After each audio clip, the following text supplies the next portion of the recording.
رمضان كريم. حلقة اليوم عن الصدقة.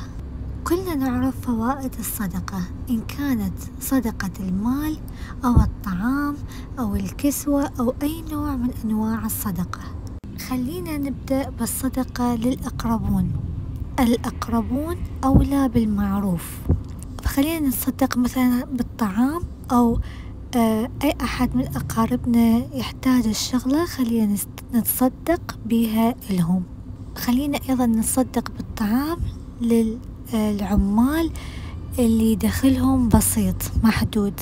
مثلا ناخذ صحن من الطعام اللي طبخناه اليوم ونقدمه لأي عامل، أو احنا وطالعين نتصدق بمبلغ بسيط لأي عامل نشوفه بالطريق.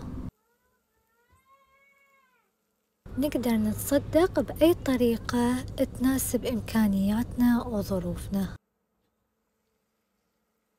الصدقة هذه إن شاء الله راح تكون في ميزان حسناتكم، وأيضا تكون صدقة جارية عني وعن كل شخص ينطي بهاي النصيحة.